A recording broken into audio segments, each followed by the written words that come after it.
Hi, I'm Lisa Young from the Hayes Community's YMCA. I hope you're all safe and cozy at home. Parents, we're going to do story time right now with our good friend, Dr. Seuss. So if you want to go ahead and pour a cup of coffee and let the kids come to the living room, we'll have a story time together. And I can't wait till we'll see you in person back here at the Y. Hey kids, I hope you're all cozy in your own living rooms and ready for story time. So let's read a story with Dr. Seuss. You can cuddle up with your cat, with your dog, maybe with your goldfish, definitely with your teddy bears and ferrets and giraffes, right? And if you have a turtle, now's the time, because we're going to read Yertle the Turtle. On the faraway island of Salamasand, Yertle the Turtle was king of the pond. A nice little pond. It was clean, it was neat. The water was warm, there was plenty to eat. The turtles had everything turtles might need, and they were all happy, quite happy indeed. They were, until Yertle, the king of them all, decided the kingdom he ruled was too small. "I'm ruler," said Yertle, "of all that I see, but I don't see enough. That's the trouble with me. With this stone for a throne, I look down on my pond, but I cannot look on to the places beyond. This throne that I sit on is too low down. It ought to be higher," he said with a frown. "If I could sit high, how much greater I'd be. What a king! I'd be ruler of all I can see." So Yertle, the Turtle King, lifted his hand, and Yertle, the Turtle King, gave a command. He ordered 9 turtles to swim to his stone, and using these turtles, he built a new throne. He made each turtle stand on another one's back, and he piled them all up in a 9-turtle stack. And then Yertle climbed up. He sat down on the pile. What a wonderful view! He could see almost a mile. "All mine," Yertle cried. "Oh, the things I now rule. I'm king of a cow and I'm king of a mule. I'm king of a house, and what's more beyond that, I'm king of a blueberry bush and a cat. I'm Yertle the Turtle, oh marvelous me, for I am the ruler of all that I see." And all through that morning he sat up there up high, saying over and over, "What a great king am I," until long about noon. Then he heard a faint sigh. "What's that?" snapped the king, and he looked down the stack, and he saw at the bottom a turtle named Mac. Just a part of his throne, and this plain little turtle looked up and he said, "Beg your pardon, King Yertle. The pains in my back and my shoulders and knees.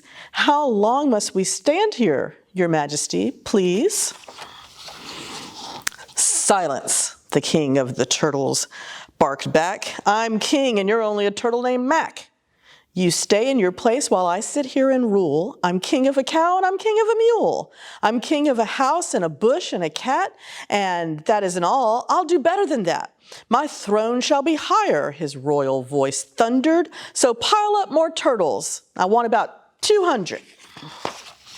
"Turtles, more turtles," he bellowed and brayed, and the turtles way down in the pond were afraid. They trembled, they shook, but they came, they obeyed.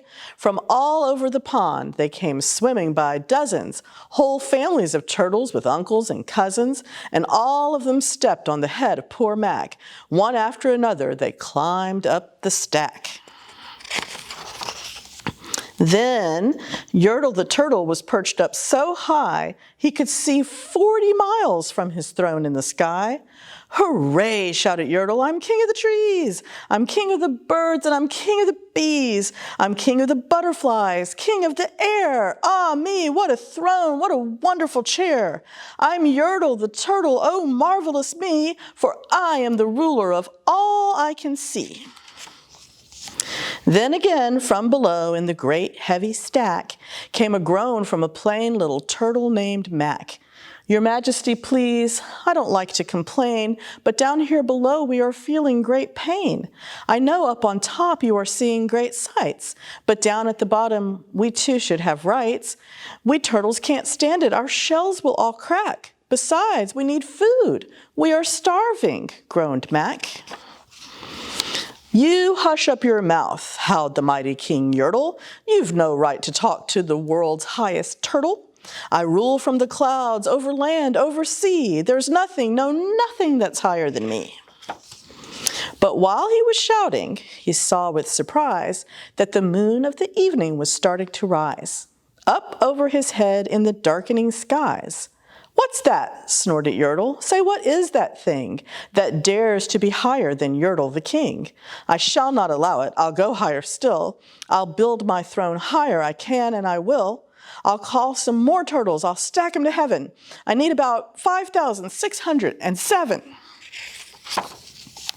But as Yertle the Turtle King lifted his hand and started to order and give the command, the plain little turtle below in the stack, that plain little turtle whose name was just Mac, decided he'd taken enough, and he had.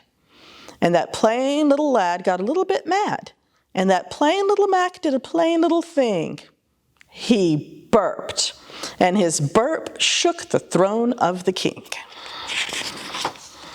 And Yertle the Turtle, the king of the trees, the king of the air and the birds and the bees, the king of a house and a cow and a mule, well, that was the end of the Turtle King's rule. For Yertle, the king of all Salama sand, fell off his high throne and fell plunk in the pond.